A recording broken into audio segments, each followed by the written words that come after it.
talking about what we want to see from the Charlotte Hornets at the end of the season. I want them to be competitive in a playoff series, but they got to get there first, right? Right now, they're a 7 seed, right in front of the Washington Wizards by just 1 game, a game and a half up on the Toronto Raptors and the Boston Celtics, who they play tonight. We'll get to that in just a moment. And they're just a game and a half back of Philly in the 6th spot. And how about Milwaukee? They've been falling recently. You saw the Hornets contribute to that. Milwaukee only 2 games above the Hornets. Like, that's crazy, okay? If you were to tell me that the Milwaukee Bucks would be only 2 games above the Hornets at this point in the season without significant injury, right? Because they still have Giannis, they still have Middleton and Drew Holiday. All of them have played a decent amount of games. And still, the Hornets only 2 games back. That's crazy. Cleveland, they're 2.5 games up. Brooklyn, they're 3.5 games up. Like, it's crazy to think the Hornets are within striking distance of some of these teams, but it goes to Wes's point. Can you hang around enough, especially with this schedule, going to be a lot easier than it was in the first half, to just get an outright top 6 spot, avoid the play-in tournament altogether, and if you get that 6th spot, then maybe you get lucky and you face a Cleveland. Maybe you get a Miami falling back to 3 and Brooklyn gets ahead of them. Like, there are some nice things at play when you check on the standings right now. Or you want me to? Yeah.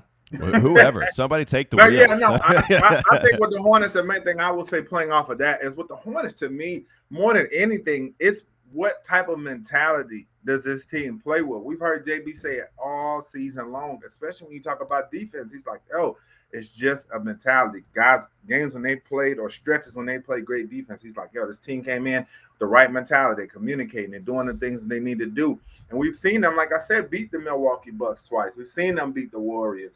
We've seen the Hornets, when this team really is locked in and playing the way that they need to play, they're hard to beat. And the biggest thing for them is really just getting off the good starts. I've been watching them so much now that I can tell early on how the game's going to go, where their mind is at when the game starts. Because the thing about the Hornets that makes them so tough, what Doug said about them having a gluttony of scorers, is that it's hard to come back on the Hornets when they get you down because they have too many bucket getters.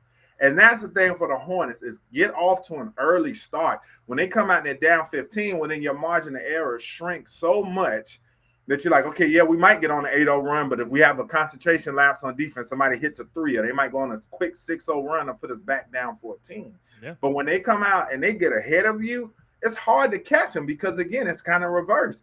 When a team comes and makes a quick 6-7, 8-0 run, but the Hornets can come down and, they might miss a couple of shots, but somebody's going to hit something because they have too many guys that can score and with the way that they play. And I think also when the Hornets don't get caught up in playing hero ball, which that hasn't happened too much this season, when they come down and be one of the top assist teams in the NBA that they are, they're extremely difficult to beat. So for me with them, as far as going into the playoffs, mentality, things of that nature, the key for them is just mentally, where are they at? Are they to the point where they're mature enough to approach a playoff series to know every game has got to be A level? Yeah, you're going to have the playoff games where you're going to get beat. The teams are going to come in with their A level.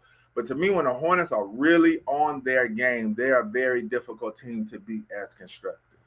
Yeah, I mean, at this point, I would be disappointed with a play-in entry. I mean, I really feel if you had told me that Boston was going to suffer like they've suffered, if you had told me that the Atlanta Hawks were not going to be serious in serious playoff contention at this point in the season, and that you had 2 players that were going to be in awards contention, in Kelly Oubre and Miles Bridges, I would say, all right, the expectation has to be not play-in, but playoffs. And being competitive in the playoffs. And I think the Hornets, I think they are thinking this way, and I think Hornets fans have to think this way too and say, hey, let's set the expectations high at this point and say, yes, I think the Hornets absolutely should not only be in play-in contention, but playoffs contention and playoff series victory contention. And it starts tonight. The lights are bright. ESPN against the Boston Celtics, a team that beat them at overtime on national television earlier this season. To me, this is a huge test if the Hornets can play with everybody looking at them just like they will be in the playoffs. Can they get up for this game and play well. Yeah, so the Boston Celtics, they've won 5 of their last 6 games. A couple of them have come against the Indiana Pacers. Their only loss came to Philly. They did beat the Chicago Bulls 114-112. Their most recent game, they played the Pelicans and beat them 104-92. So Boston is 23-22 on the season. In the standings check, right, we just did, the Celtics are a little bit behind the Charlotte Hornets. I kind of feel the same way as I did coming into that New York game. You want to beat these teams that you're quote-unquote competing with for seeding in the Eastern Conference. Like, they have a couple of stars in Jaylen Brown and Jason Tatum, and you want the Charlotte Hornets to get a victory over them where it's not a Milwaukee or Philly type win, but it's still one you feel good about. Orlando, that's one you have to take care of, and you're happy you escaped. You lost, right? So now you're feeling even worse about it. But New York, that's one you feel decent about. Boston, I hold in that same kind of tier, and if they lose to them, then it's going to be, well, okay, like we probably are just going to be in the middle of the road. We're going to try to find something else to get us out of this tier of those type of 500, maybe a little above teams in that conference part, in that standings part of the conference, I should say. And then if they beat Boston, it's like, all right, maybe there is some real hope that they can be better than New York and all those other teams we've just mentioned. Yeah, and by the way, the Hornets are 16-10 against the Eastern Conference this season. I mean, they're a lot of their losses were accumulated on some of those brutal West Coast road trips, schedule losses kind of thing. They can compete in the Eastern Conference. They're 12-6 at home. That 16-10 record is better than the 76ers. It's better than the Bucks. So, I mean, to me, I just think that it's got to start tonight, and I think the Hornets should absolutely. They're in a tier right now with the Wizards, Raptors, and Celtics. It's the who's for real tier. Yeah, and I think the Hornets have to start tonight saying we are for real.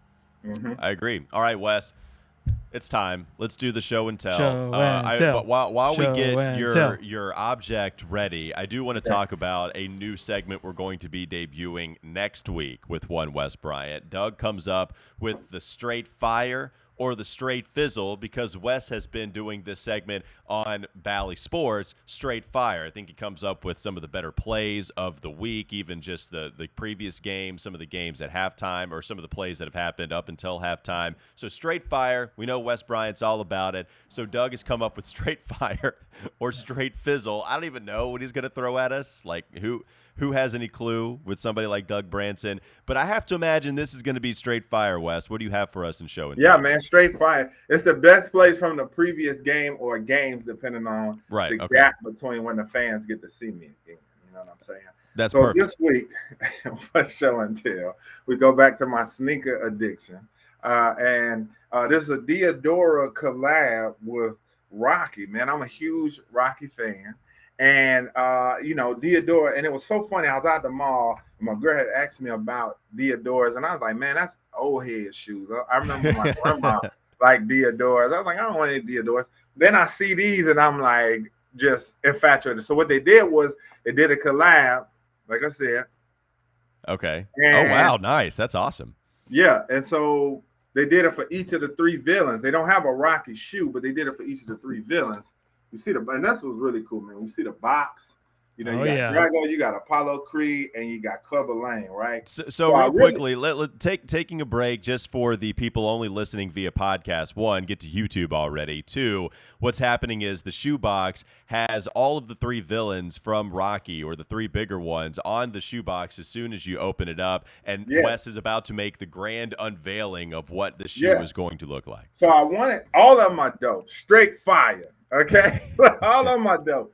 I wanted the Apollos because I thought those were the hottest, but I kept having issues ordering, et cetera, et cetera. So I ended up having to get the Drago ones, which Drago was my favorite one anyway. All right, so we got the shoe right here, right? There you go. Oh yeah, matches the shorts. It's fire colors. Oh, look at right? that. Yeah. All right. Then you got this little. You got the head right there. You got the sticker. Yeah. Then you got it right there. Okay. That's pretty sweet. Then you got the name on the shoe. Oh. Then you got the win-loss. So he puts the wins and losses on each one. So the 1 L came from Rocky. Spoiler alert. Yeah, so you got the 1 L from Rocky, but then you got the 31 dust. I don't know how they came up with that because they ain't show 31 fights in the movie. Yeah. But, It's- these shoes are so detailed, though, man. That's what makes them so dope too. So no, you those go, are phenomenal. Like those yeah, are man. And then phenomenal you got shoes. then you see the What is that? The sole? Yeah. yeah. You got the golly, I don't know why my sneaker vernacular is lacking right now. It's- But you yeah, the inside. That's what we call it. That's what we say, the inside. that's fine. So yeah, man. But when I saw these, man, the more I kept looking at it, I watched YouTube reviews and just seeing them unboxed from other people, and I was like, yo, these are crazy. So I had to have a pair. And You got something else, Wes? huh? Oh, okay. I thought you were waiting for something else. And so my No. question, I was gonna, yeah, I might end up, man. My addiction might get the best of me. I might get all three, man, because they are. Oh boy. The Clubber Lanes are baby blue, and then the Apollos are red, white, and blue, man. So they all dope. But man, like I said, the Deodoras, they're like the NN.